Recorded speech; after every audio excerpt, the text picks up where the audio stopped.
These are African rhythms, passed down to us through ancient spirits. Feel the spirit, a unifying force. Come on, move with the spirit. Stand up, clap your hands. Groove with the rhythms, get down. From WSNC 90.5 FM, a broadcasting service and NPR affiliate of Winston-Salem State University, welcome to Africa World Now Project. I'm your host and producer, James Pope. Today, African Rhythms, a workshop on cultural continuity and the future of jazz. Africa World Now Project is next.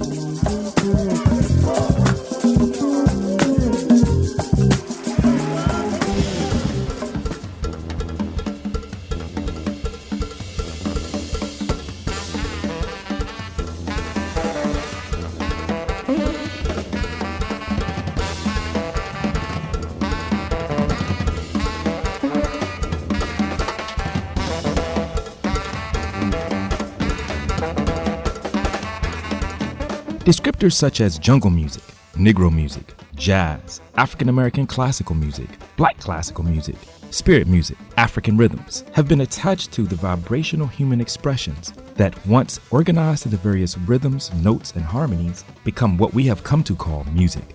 The deep structures that organize these vibrations have purpose, they have origin, they have life, they represent life, they aid us through life. They are bridges between worlds seen and unseen. They are all around us. Exploring the form and function of African rhythms and all that they contribute to our world are part and parcel of understanding the interconnections between the material and non-material and how they inform each other.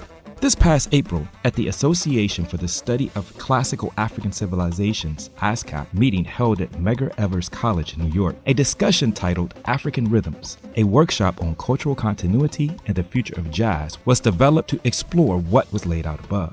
What you will hear next, in order of speaker, is the wide-ranging discussion from this meeting. George Turner, a longtime activist from Brooklyn, New York, who currently serves on the board of ASCAC. Hank Williams is a jazz writer, radio host, and professor at Lehman College. Dr. Anna Bowole Love is an assistant professor of Black Studies at the Community College of Philadelphia and a scholar of John Coltrane. And Josh Myers, assistant professor of Africana Studies at Howard University. Special shout out to Africa World Now Project Collective's Josh Myers for recording. Our show was produced today in solidarity with the Native, Indigenous, African, and Afro-descendant communities at Standing Rock, Venezuela, Corporation Jackson in Jackson, Mississippi, Brazil, the Almalan Village in Detroit, Colombia, Kenya, Palestine, South Africa, and Ghana, and other places who are fighting for the protection of our land for the benefit of all peoples. Enjoy the program.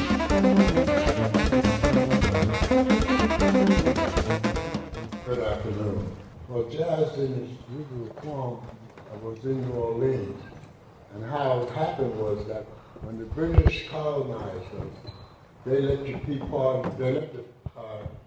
French let the Africans keep part of their culture, and drum was part of their culture, and then it ended up in New Orleans.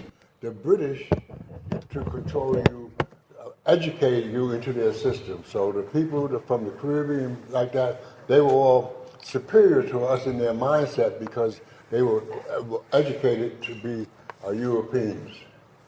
Out of this system, the people who went to New Orleans had the drum. They kept the drum. The French said, let them keep the drum, part of their culture. Now, the slaves in New Orleans were watching the Europeans dance, and they were doing the waltz. They put the rhythms of the drum to the waltz, and it changed the concept of the waltz. The people in this country really didn't get into it, but the people in Europe, in 1805 and 6 and 7, everyone that was dancing in Europe was doing what they called the cakewalk. They brought it from this country to Europe, and because it had the rhythm of the drum, they called it the cakewalk. And that's how they controlled their slaves in New Orleans. And that's where the music started in New Orleans, because of the fact that they kept their rhythms. And when they got familiar with the instruments that were in New Orleans, they applied it to an African concept of music. And I'm assuming that everyone here has some interest in the music. And if you know anything about New Orleans, they have a big parade every year, and the men make their own outfits. And this big parade has to do with the African concept of dressing to suit yourself. And I don't know if you know it, but that parade still goes on to this day. I forgot what time of year it is, but the men sell their own clothing. Also, because the rhythm was there, they took up the European instruments, and they started using the trumpet, which is initially the horn, and they started taking the European instruments and applying it to the African culture. I'm sure everybody here has listened to the music, and to this day you can hear a New Orleans sound, as they call it, and it's based on the fact that that's what that music came from. And one other thing that happened in the early days was the first instruments they were very familiar with was the drum, and then they went to the trumpet. And if you know the music, most outstanding musicians in the early days were trumpet players, and drummers, because they brought that with them from Africa. If I go on any longer, I'll be walking into somebody else's part of the program. I'm just going to talk about what happened in the early days. And if you understand that, you can see how great a people we are, how we could take somebody else's instruments and turn them around totally. Totally turn the trumpet around, the saxophone, and the drum was ours anyway. And so they didn't have a concept of the drum. And to this day, you can still hear the drum being the most important part of our music. Yeah, our next presenter is Brother Hank Williams. He's a teacher at Lehman College in the City University of New York system. He is also a journalist and assistant producer for a jazz radio station show on WBAI. His research focuses on the Black Arts Movement. Let's have a big hand for Dr. Hank Williams. Thank you. Hotep family? Not a doctor, so I'll just correct that right now. I'd like permission from my elders to continue.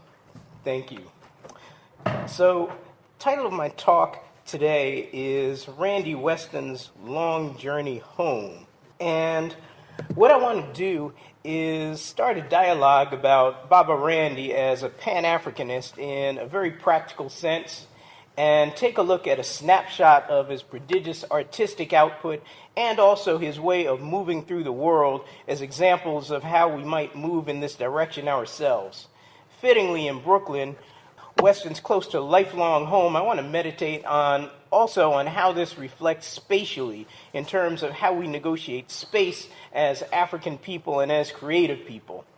And how I want to do this is by taking a look at a few of his albums as case studies interspersed with some of his own reflections from interviews. And the goal here is to briefly look at Weston's life for guidance on how we might move purposely as African people ourselves.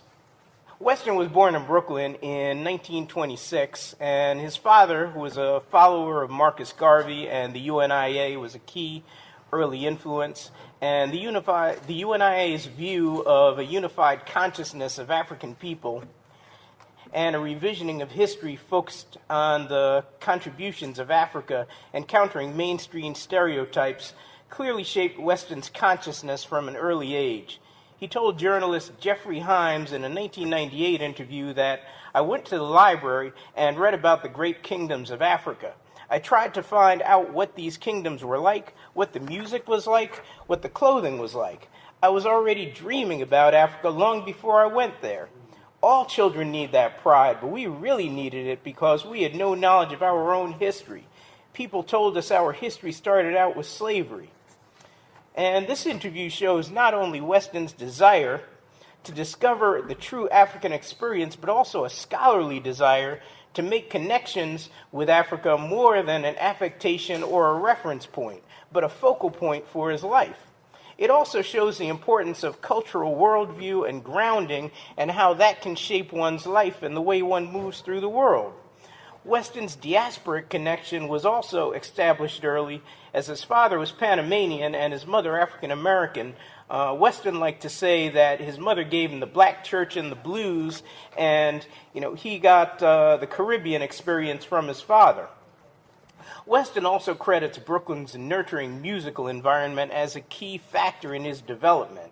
In several interviews, Weston recalled informal lessons at piano great Thelonious Monk's apartment, where he and others would simply sit silently listening to Monk play for hours.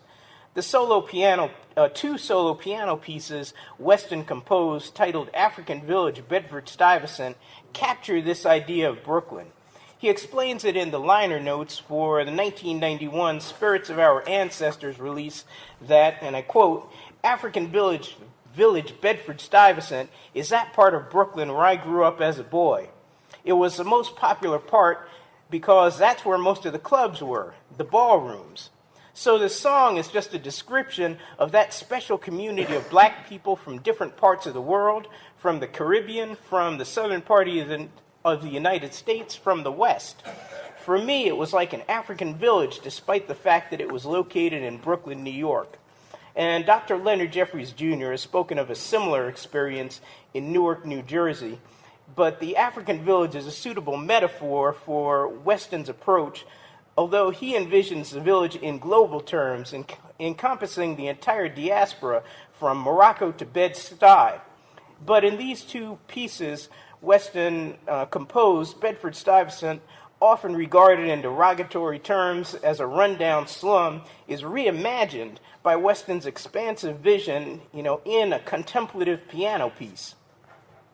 Musical historians Jeff Taylor and Robin D.G. Kelly have started to document some of the rich jazz scene that existed in Brooklyn and is still kept alive by institutions such as Sisters Place, run by the December 12th Movement, and the Central Brooklyn Jazz Consortium, along with a host of newer clubs. And here we see the importance of creating shared communal spaces based on African value systems.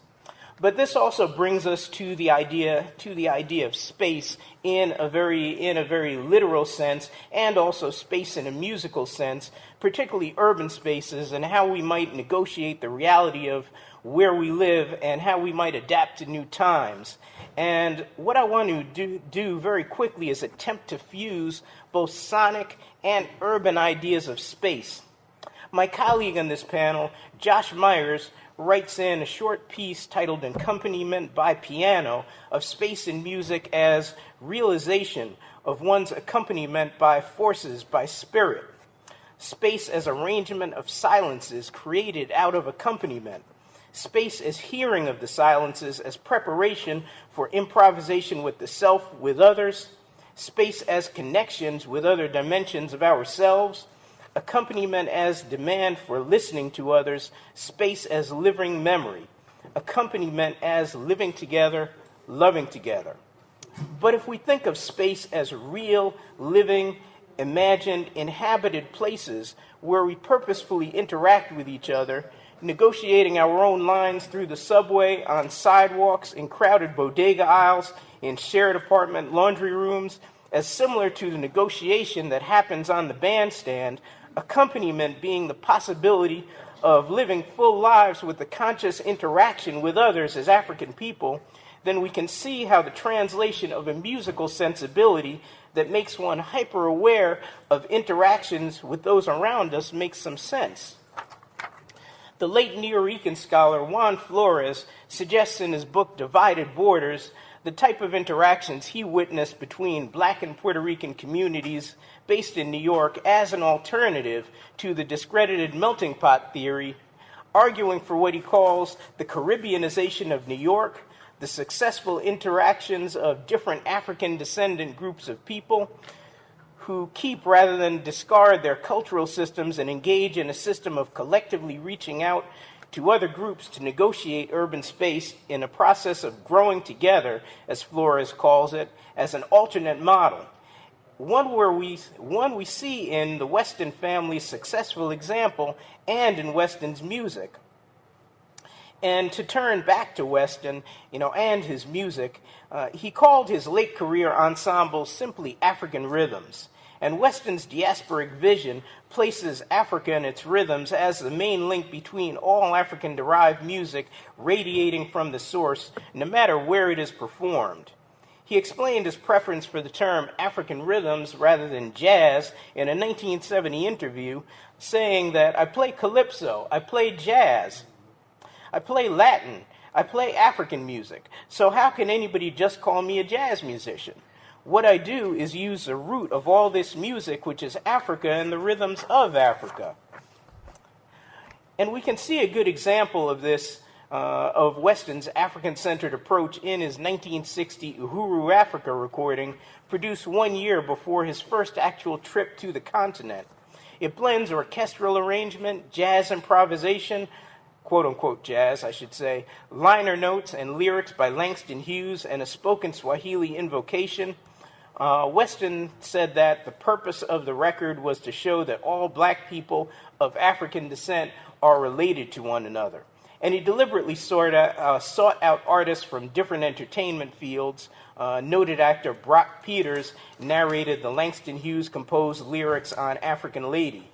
And Swahili was purposefully chosen because African diplomats at the UN confirmed his research that it was the most widely spoken indigenous language on the continent. Weston's first actual trip to Africa was in 1961 as part of a large delegation, including Langston Hughes and several other musicians and artists, for a festival of African and African American arts in Lagos, Nigeria. He returned in 1963 with the painter Elton Fax and lectured at universities and schools and taped Nigerian folk music and played the melodies and rhythms back to the people he learned them from on the piano. But it shows that Weston was really trying to achieve a true musical fusion of culture and also meet people on their own terms based on appreciation, understanding, and respect. Weston's 1967 trip to Morocco as part of an official U.S. State Department-sponsored tour also shows how Weston blurred the lines between Africans and African Americans. And the tour was supposed to present the modern face of the United States as propaganda and blunt international criticism of the racial situation. Instead, Weston and his sextet irritated State Department officials by wearing traditional African clothing off stage, which the officials complained made it difficult to differentiate the African American musicians from their hosts, which was the point. Weston also performed his composition African Cookbook, which was based on a traditional song that he learned as part of his set, and he took a tape recorder with him in order to record more music. And we see a very good example of that, which I'm not going to play right now, but from his composition Blue Moses, which is exemplary of his collaboration and composition process. And on the CD, he describes it as follows: this song is an adaptation of a Ganoa spiritual. The Ganoa believe that every person has a color and a note. Blue happens to be the color of the saint of whom this song is about, thus Blue Moses.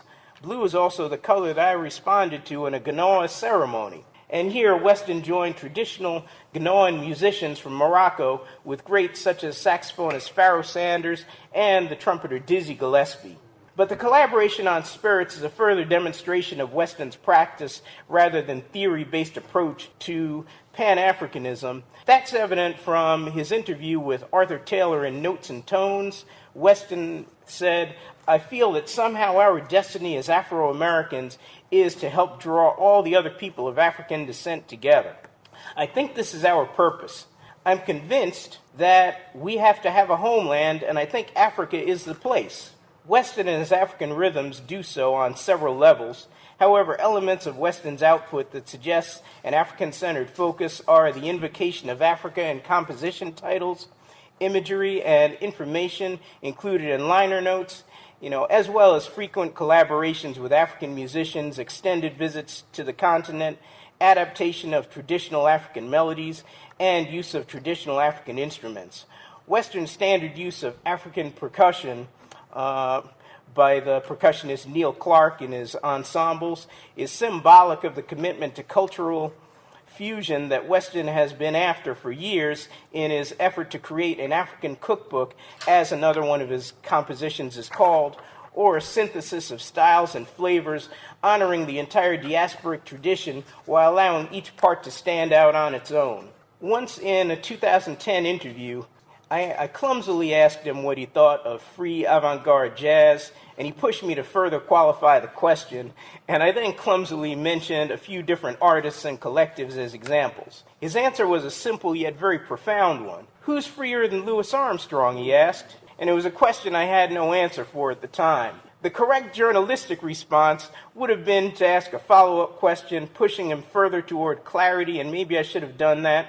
But in the moment, I also felt that he was acting as a teacher and sending me on the journey to answer the question myself, just as Arturo Schomburg once did to an impetuous young Dr. John Henrik Clark, telling him to first familiarize himself with the broader dynamics of European history as the base he needed to then begin to learn the black history that he so eagerly sought. Weston was undoubtedly familiar with that story, which took Clark the rest of his life to resolve, and it was a life well lived. Baba Randy Weston sent me, and I suggest has sent all of us on a journey, not just daring, but eagerly inviting us to follow in his long, tall shadow.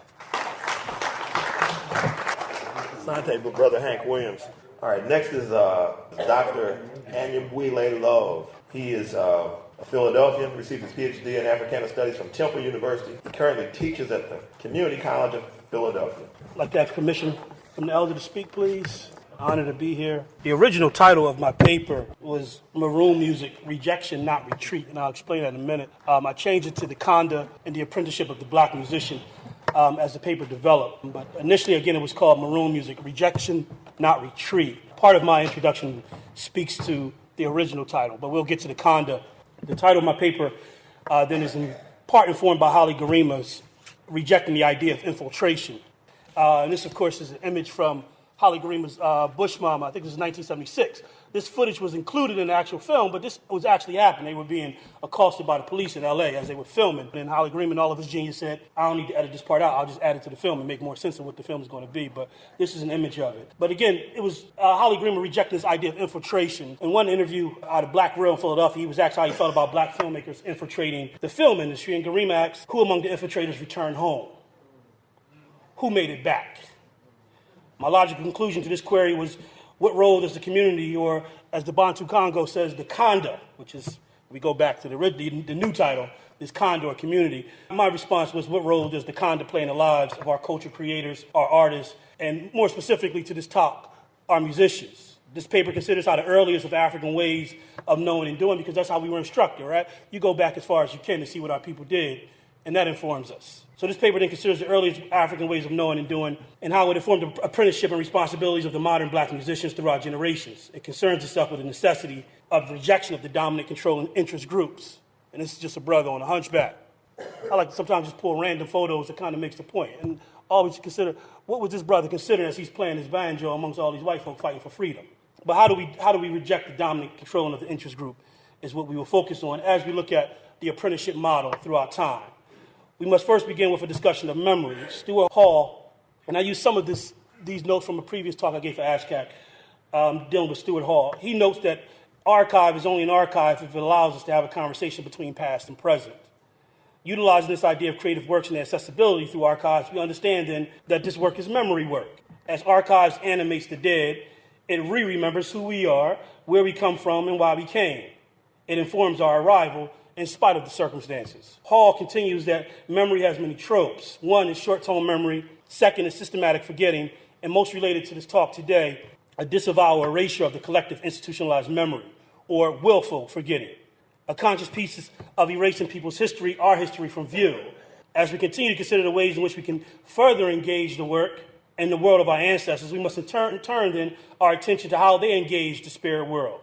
We are not without a God. Their words spoke to it, and we must merely listen. African music involved the artists and the musicians, but at all points it includes the Necharu in the spirit world. The earliest of these impulses begins with the Pharaonic period, of course. The inscriptions and renderings of the varying pairs of Kemet aid tremendously in our understanding of the fabric from whom the contemporary music spurns from.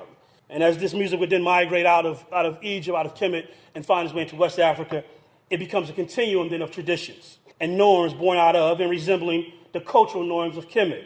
Our main glimpse into the world of early Egyptian music is not through the music itself, but through the inscriptions and the renderings of the artists of the time. Franz Beebe notes that African music is nearly always coupled with some other art form. In other words, you have the musician, but you're also going to have the inscriber, or the artist who is illustrating what is going on of his time. It is through these examinations that we gain insight into the beginnings of the earliest of African music. And this is one such example from the 5th dynasty. This is a depiction of sacred devoted ceremonies and rituals accompanied by dancers. And we could probably have a whole other conversation between the role of the dancers when it comes to the musicians, right?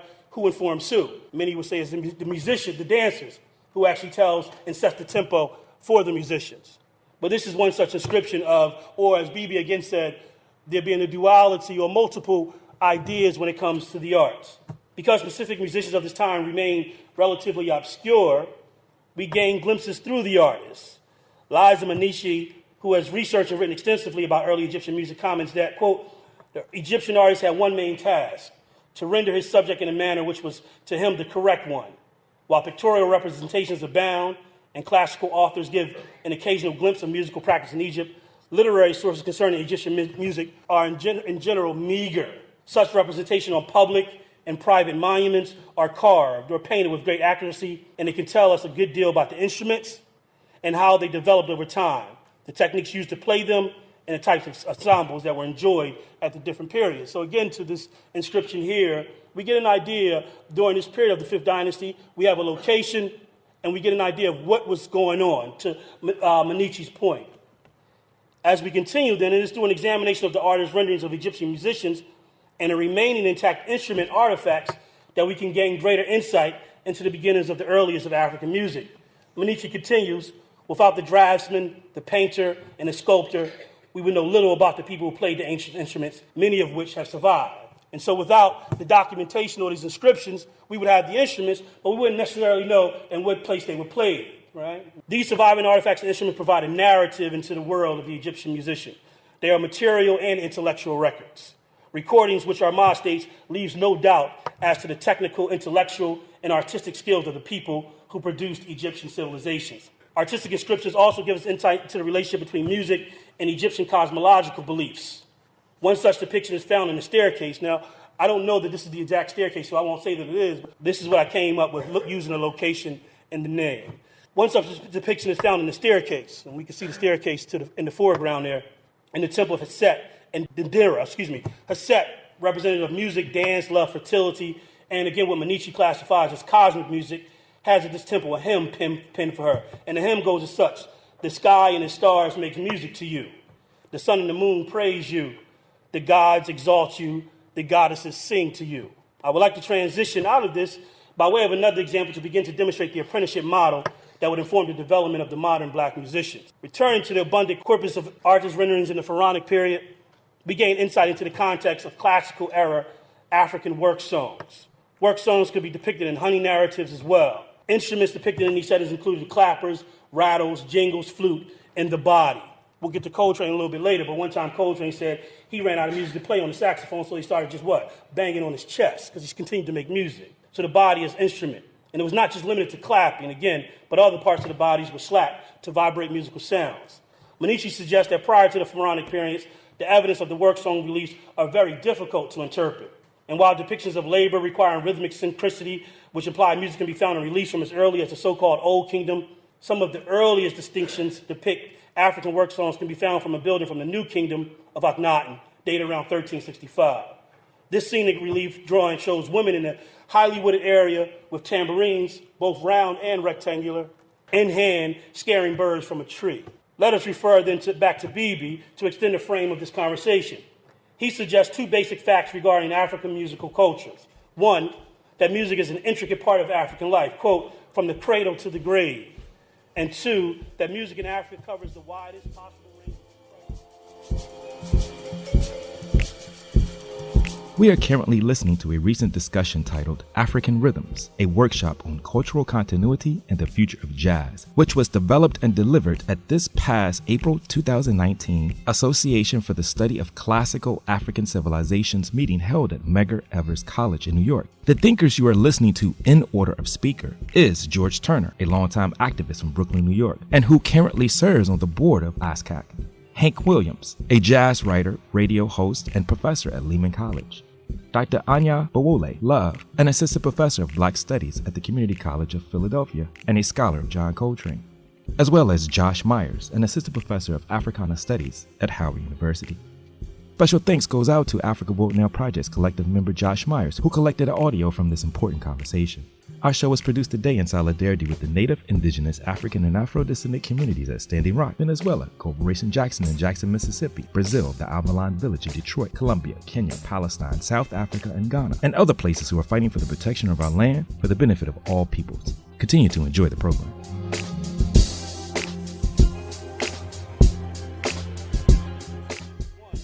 That music is an intricate part of African life, quote, from the cradle to the grave. And two, that music in Africa covers the widest possible range of expression, including spoken language and all manners of natural sounds. Beebe states that these two facts would make one conclude that everyone in Africa must be, by definition, a musician. To highlight this, let's look at a depiction of the boatman and the boy musician. And again, this is not the actual inscription of it, but I just wanted to give an example of what this could possibly look like. And so Manishi talks about this one inscription of there being a boat with a young man with a trumpet in his hand, or what we would consider to be a trumpet, an aerophone today that reflects a trumpet, two boatmen, and then two other passengers. But we want to focus on, and again, this is not the actual inscription, but I just wanted to give a visual aid for what it would look like. But we want to focus on the young boy as we begin to talk about this apprenticeship model. Manishi describes the depiction as such: a light papyrus boat being maneuvered through the marshes by an oarsman and a helmsman, while two men stand in the boat. A boy holding two decoy birds in one hand blows into a tube. And I think this one of the boys has birds in his hand. I'm not sure if they're decoy birds or actual birds that they got from hunting. I'm assuming from hunting here. Unfortunately, the relief is damaged and the lower end of the instrument is missing, but it has been tentatively interpreted as a trumpet. If so, it would be the earliest example of such an instrument in Egypt, but it may equally be a megaphone, the trumpet's primitive ancestor, or a reed instrument. It may even be a blowpipe and not a musical instrument at all. Less pronounced but immensely significant to this conversation is the depiction of the two boatmen, the two men standing, and the singular boy. The numeric notations are not necessarily of importance here. What is significant to this reading is the possibility of an artistic rendering of a ritualized musical apprenticeship taking place in this relief. We cannot glance over the presence of the boy figure here amongst men who was allowed to grasp the decoy birds and play an instrument. A major aspect of the musical traditions of African music, regardless of setting, was the initiation of musicians through apprenticing. One possibility is that the boy figure's presence is inconsequential to the hunting process depicted in the work setting. Though, from what has been widely researched regarding African hunting groups, we can with some level of certainty conclude that it is highly unlikely that just anyone was allowed to accompany hunters on expedition, in and of itself being a sacred act. In addition, the functionality of the boy's instrument to flush out, quote, the waterfowl, underscores a process of selection, guidance, and training. If we argue that his plan was not to draw a prey, we still have to conclude that a certain level of efficiency is still needed to perform even the simplest of notes, sounds, or songs on the aerophone that he has. This would dovetail with continuing expectations of apprenticeship and global African musical traditions. The role of apprenticing within African communities is crystallized when the contents of the boating relief are aligned with what Beebe suggests in terms of musical inferences. Participation in African ritual musical ceremonies was not open to all. One was invited, trained, and initiated. Beebe states strict rules govern the choice of instruments to be used on specific occasions and the musicians who are permitted to play them. Kwabena Nketia, who just made his transition not too long ago, a Ghanaian musical scholar, underscores Beebe's position when he notes, since the success of musical events depends to a large extent on good musical leadership, the recruitment of musicians is sometimes of prime concern to social groups, especially where performances are based on differential participation and role distribution that demand specialization. Musical training in Egypt did not happen informally, such as parents singing to their young children or older children hearing simple work songs, such as the following call and response performance found commonly above the tombs of the Old Kingdom. This is the song here that the parents were singing, or the older children were singing to the younger children. The parents were singing to their children. and it was call and response here. And the question, O West, where is the shepherd? The shepherd of the West. And then the response would be, the shepherd is in the water with the fish. He speaks with the phagos fish and converses with the oxyrhynchus fish. And this is an example, of course, of this fish. This is the one who was, I believe, was in the Osiris and Isis narrative of the one who ate the phallic or swallowed the phallic. Yeah. Continuing, Enkidia notes, again, within West Africa, the customs of the Baganda people of East Central Africa, and dictates that anyone aspiring to be a flautist of the royal ensemble had to be, quote, in the attendance at the palace from the age of 10 to 12 years old until he had learned to play the instrument well and listen to the ensemble for several years. Many of these young musicians were live-in students who trained with relatives, fathers, or master musicians. The sacred selection of musicians was so important that it sometimes went beyond the realm of the living. On some occasions, it involved spirit mediation. Bibi tells us, because of a dream or a vision, a man who had never touched a musical instrument before in his life became the best harp lute player in his region. How did he intend to pass on his art? Would he teach his own children to play, or did he look upon it as a personal gift? His reply, I am not dead yet, so I can't teach anyone else to play the instrument. When I die, the genie will choose my successor. It could even be someone who isn't a member of my family. Directing this to the modern black musician, as such, the selection of mentees was not a light decision. One reason for this was because of the musician's responsibility to their community, or the Kanda, again, as the Bantu Congo will call it. Leonard Brown, who also made his transition up in Boston, did for years the John Coltrane Conference up in Boston, just made his transition within the last few months, states the black community had required, even demanded music of a certain type and feeling, something that expressed their trials and tribulations, hopes and dreams, wants and needs. The musician's role was to understand and express all this through and in the music. As such, the black musicians would have to maintain a position of both in and out, within the community, but outside the overarching power structure. These structures that maintain the control over black cultural development. How is this done? Here's where the apprenticeship model comes in. Utilizing the Congo's cosmology and the idea of the Vangama, or the first moment of the sun, this is the formation process, whereby biological life, all genetic codes are imprinted into the future child. It is important to recall here that the cosmogram does not begin with the individual, but symbolizes the cyclical dimensions of reality, which include the daily group and historical human experiences as microcosm. I would like to close by using John Coltrane as an exemplar of the apprenticeship model. From birth, his family's strong education, musical and spiritual foundations informed Coltrane's worldview. His Kanda, his community, and the importance placed on education and spirituality, and the constant performance of musical styles, including those heard from the church, would animate Coltrane's inner development as it began to, quote, accelerate in order to expand itself in its environment. Coltrane's musical apprenticing started with the collective historical music and aesthetic memories of his parents, his community, his school, his music teachers, and from recordings and concerts that he heard of master musicians. As he advanced his apprenticing, it would not be a casual relationship, but by way of training. At this stage, in preparation for the next Coltrane's training, Leonard Brown says, will become very formalized. And he explores Coltrane's training in his essay. Leonard Brown does, in the essay, You Have to Be Invited.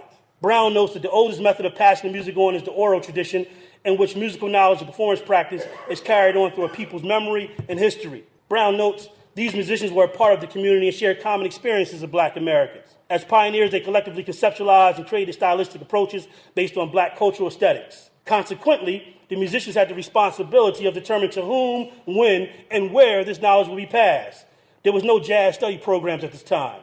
The musicians were the keeper of the music knowledge and controlled its dissemination. 3 years after arriving in Philadelphia, Coltrane was recruited by established black musicians to perform and record with their groups. His invitation into this musical community signified that the older, established community of black musicians recognized Coltrane was ready to be exposed to a deeper knowledge of the music. They recognized that he had potential to make significant contribution on a bandstand by expressing the aesthetic of the music that was required by the listener and upheld in the community by the musician.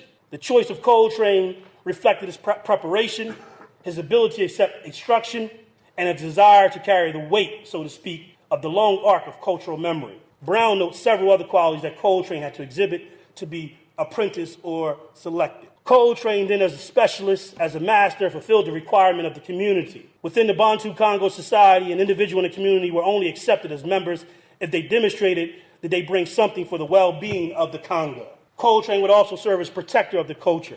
Having been exposed to the precious resources of the musical culture, he was entrusted with protecting it from outsiders. Established musicians, Brown noted, realized that Coltrane could speak the language in ways that could enhance tradition, what Guthrie Ramsey calls hybridity, this gathering and inclusion of the available musical elements of time. Emile Cabral argues that imperialism thrives, lastly, in part because of its ability to deny the cultural development of the dominated people. In fact, he states that because the seeds of opposition are found within the culture to secure their domination, it is imperative that the oppressor directly or indirectly must liquidate the essential elements of the culture. But memory can never be completely suppressed or extinguished. We have the tools. The challenge is to develop a process of remembering, techniques for preserving our group and national identities, and to listen. And this last image that comes up is a quote. This is Barbara Crosby talking about Nikki Giovanni. And she says, maybe I was listening with the wrong part. Maybe she was communicating love to the black soul, and I was using Western trained ears. Thank you. Dr. Anya Bwile Love. Our next presenter is Dr. Josh Myers, who teaches Africana Studies at Howard University. He is the Mid-Atlantic ASCAC Board representative. His research focuses on global black thought and culture, and he's the author of a new book out in December called We Are Worth Fighting For, a history of the Howard University of 1989, am I right? Protest, okay. Howard University protest of 1989. Hotep. I have permission from the elders to continue. It is a great honor to be here, in particular in front of people like Mama Ife Carruthers and Baba Leonard Dunstan, Mama Nubia Kai, the Jeffries, my colleague Baba Saiz Kamaluddin in the Department of Music, my colleagues on the panel, Brother Anya, Brother Hank, and then Baba George Turner, who is the force behind this whole idea of getting together to talk about this music and what we hear and what it means for us. And I say that and I acknowledge these elders because I was born in 1986. And so, as Solange Knowles might say, they saw things I only imagined. And so it's a privilege for me to even have you all listen to me talk about this music. And so the title of my presentation today is Compositions, Improvisations on of African Rhythms. And you can read that two ways, of course. Compositions on African rhythms or improvisations of African rhythms, right? But the reason that I wrote it that way is because both things are happening simultaneously, okay? And so I wrote a paper, which I'm going to make available to everyone on my blog as soon as this is over. I'm going to read a little bit of it and then talk about really what's happening now, my generation and the generations that are after me and how they are interpreting this music. What Randy Weston called African rhythms are all around us. They are the foundation of diasporic music, even as this music has evolved and entered new terrains. The Africa in jazz music is best exemplified in the ways that multi-instrumentalist Nicholas Payton locates its essential nature as that sound which has a lineage, a genealogy. In this formulation, labels matter less or not at all, and in particular the term jazz fails, for it, quote, has no roots, end quote. But rhythms do. They are found, heard, and felt in the ancestral energy that guides the healing power of the beat. As is true of most ancient traditions, the drum beat is the heartbeat. It is in that beat where we find life, where we live.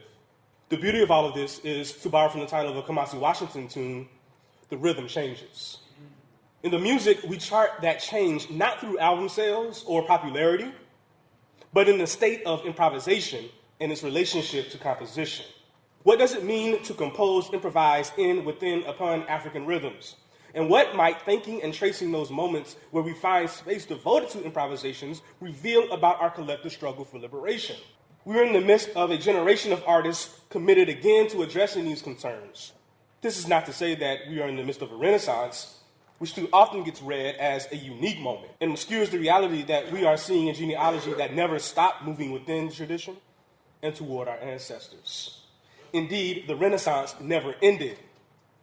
We are in the midst of a generation of artists so committed to these concerns because we always were. That does not negate the need, however, to note what is coming to pass, for such notations can effectively allow us to understand and realize the meaning and implications of these sounds. For it is this time around the cycle which is unique. Here, Greg Carr's Inscribing African World History is instructive in allowing us to be able to speak to the significance of what we are now seeing and hearing. In that essay, Carr writes, the process of using these speeches of those who have heard to guide contemporary behavior can usefully be referred to as, quote, improvisation, or in the words of African musician John Briggs Gillespie, quote, a gathering together of all the evidence you have of how to resolve going from here to here to here, end quote. Carr continues, this technique of mastering a musical instrument in the antecedent genealogy is evident. Of course, he talks about the various ways in which Gillespie does that. Also, when viewed from Mekek, a Kemetic term indicating the past, present, and future captured in the word after, Gillespie's repetition and improvisation fits recognizably into the long genealogy, the latitude, and the widely influential, the longitude, of his particular genre of African intellectual work, music, in particular the trumpet. Carr states further that, quote, moments of ritualized reinforcement seem to suspend time and space, allowing for pause, comparison, and assessment of the change in the nature of the individual or group according to the cultural grammar and vocabulary of the group. In this fashion, the cultural memory and identity of the individual and the group or nation is extended through time and space while remaining deeply connected vertically to an enduring past and future. Music, composition, and improvisation, this is me again, is both the instantiation and narration of memory and the feeling of and commentary on the meaning of the now. Each generation is connected to their own time and space and to all of time and space. The question for us is to think and imagine the work of now and ask questions about the nature of the present and its connections to this tradition. In the 1990s, a period in which cultural critics began to speak of a renaissance in the music with the likes of the now transitioned Roy Hargrove, Ma'akaru, Christian McBride, Nicholas Payton, Antonio Hart, Joshua Redmond, and others bursting onto the scene, a coterie of artists began to chart an eclectic way forward.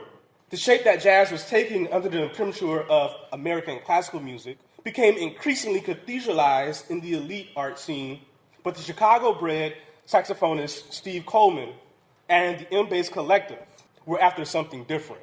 They began to imagine the meaning of African rhythms.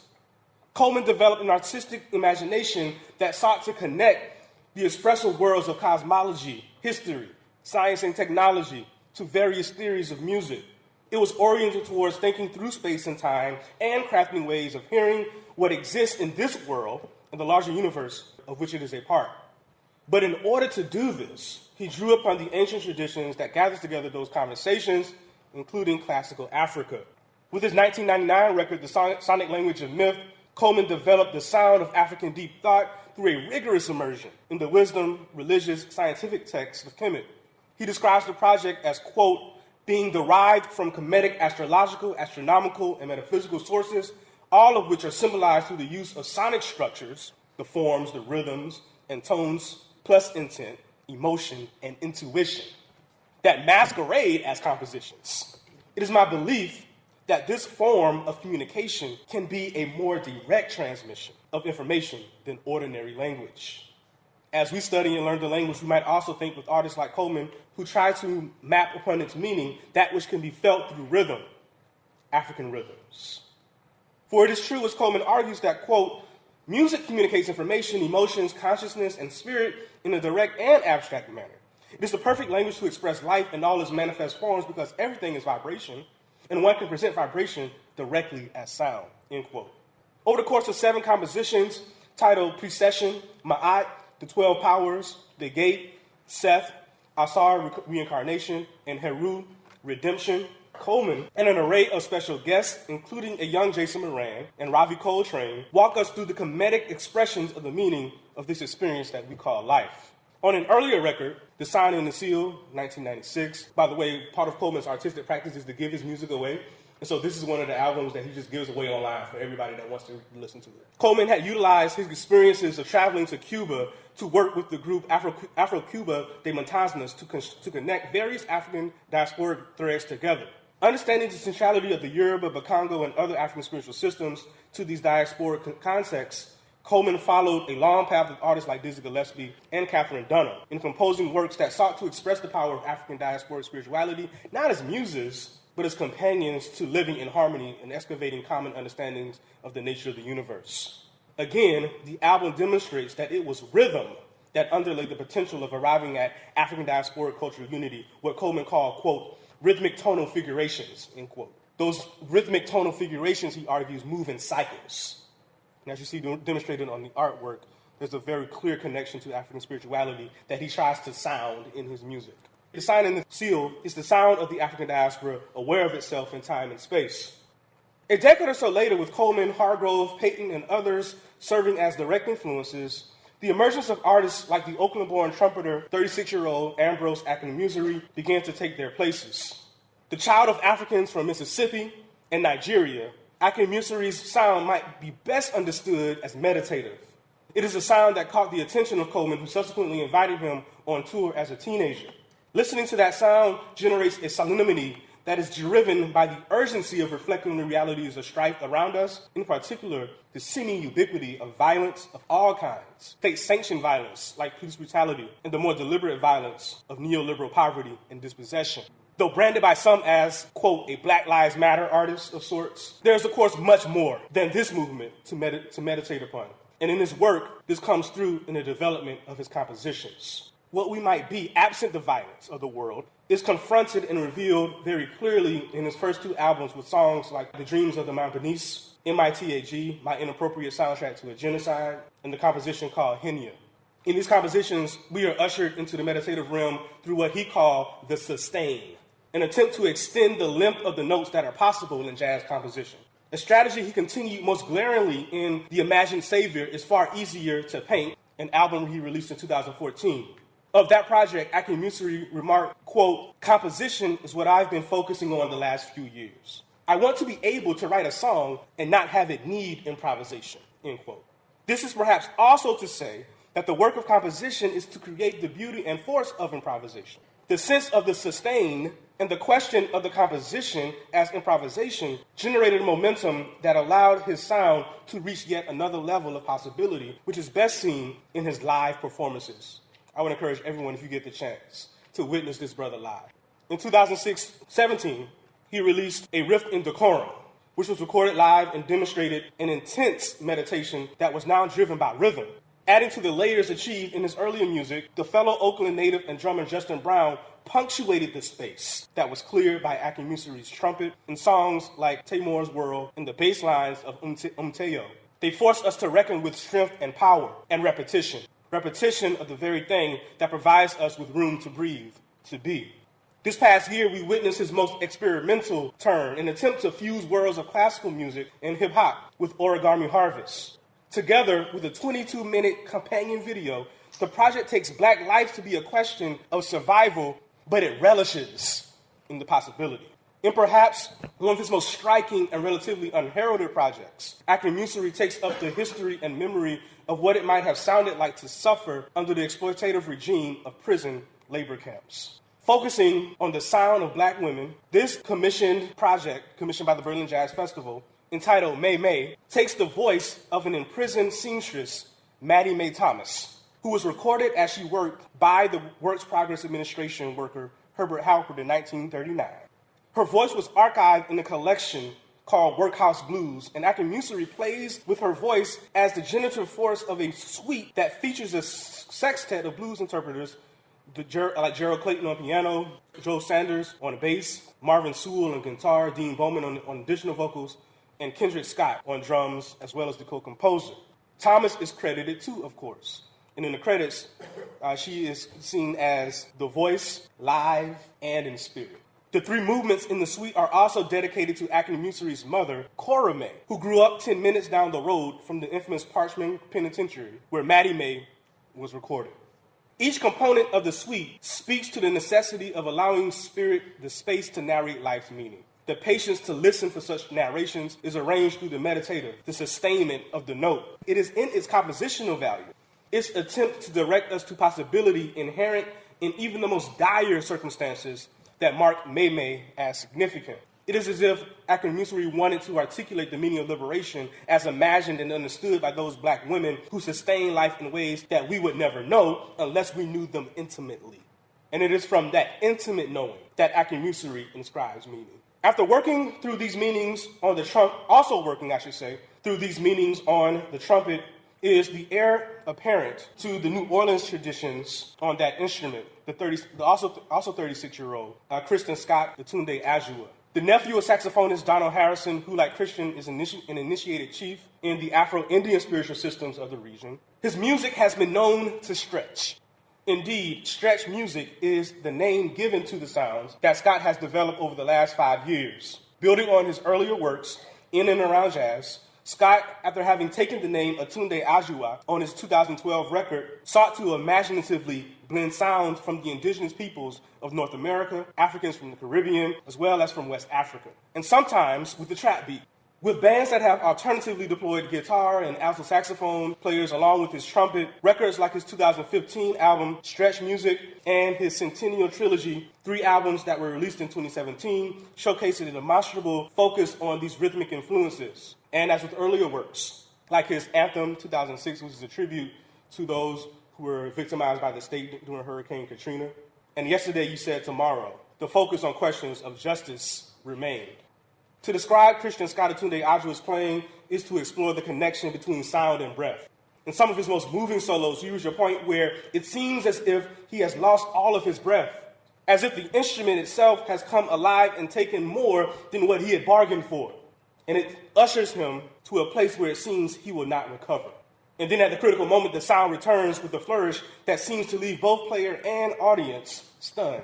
Much like Akinmusiri, Atunde Ajua is comfortable extending long notes of lament, but with the sound that is unmistakably his, it is a lament that soon reverts to the echoes of what Louis Armstrong mastered in the Resolution to the Blues. We hearers leave the improvisatory moment fortified.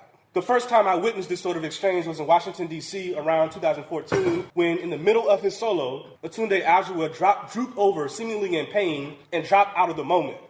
Or so it seemed. He urged the band to continue, literally yelling, "I'm okay, keep playing, I'm good." Something had overwhelmed him. As the rest of the set unfolded, we all knew what it was. It could be nothing but spirit, but not just any spirit. We might reject this assumption that all spirit is the same spirit. No. What we witnessed was a spirit of release, not of binding. We are again experiencing what it is like to live in that release through the compositional approach on his recent album, aptly titled Ancestral Recall, which was released literally a few weeks ago. This is an effort driven almost totally by rhythm. Employing djembe and bata, masters like Weedy Brahma, the music utilizes rhythm to invite our ancestors back into the realm of feeling and experiencing. Not that they were ever absent, but this work is an explicit and open invitation to remind everyone who might hear this music that one simply does not arrive on one's own. That improvisation does not occur without invitation, as my brother Ayabule Love always says. We needed those reminders, and in the ethereal moments that appear on this album, in the tunes like Diviner, Songs She Never Heard, and Before, Atunde Ajua, who plays 12 instruments on the album, draws our focus to the possibilities of ancestral communication as jazz sound. And they not only appear as the drum beat, they are often present in the sounds of the wind, the synths developed to arrange this moment of oneness with all the forces of nature and the humans who must live in harmony with them. There are many others we might invoke, and perhaps in future conversations, I hope this isn't the last time we do this at ASCAC, but perhaps in future conversations, we should explore their connections to this genealogy. I'm thinking now of people like Esperanza Spalding, Nubia Garcia, James Brandon Lewis, Marcus Gilmore, and others. They are all connected by the need and desire to make meaningful interventions into the world of sound, to the only possibility we have of transcending a world that tries to mute us.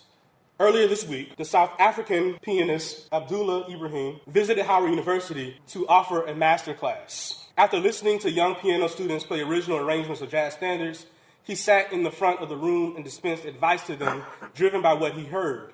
He argued and then illustrated that artists do not really create. We simply release what already exists. True artistry is revealing that which already always was. For Ibrahim, the artist must be observant of this fact and not, quote, be captured by the illusion, because when you're captured by the illusion, you're trapped, end quote. His comments to the young musicians revolved around the central idea that, quote, the origin of music is breath. And we affirm that it is breath that informs both composition and improvisation. It is, as Ibrahim reminded us, that, quote, the only thing that we can actually control, end quote.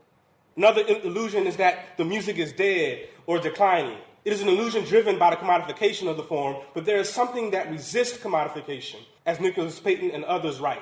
We need ways of listening and opening ourselves up to that something, because it is all around us. For Randy Weston's legacy lives. It can only live. Thank you.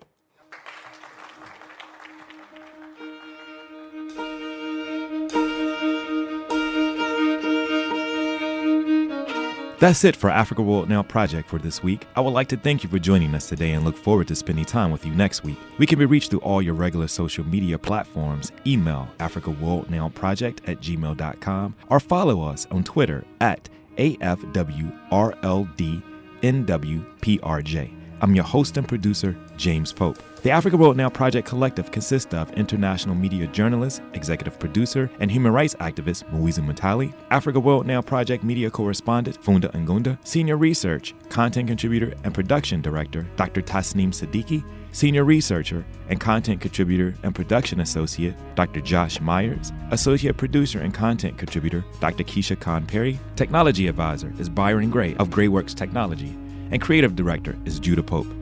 Africa World Now Project is heard every Wednesday at 7 p.m. on WSNC, NPR affiliate and broadcasting service of Winston-Salem State University. Shows are archived weekly on SoundCloud. Search Africa World Now Project. Until next week, be safe, be peaceful, and above all, be intelligent.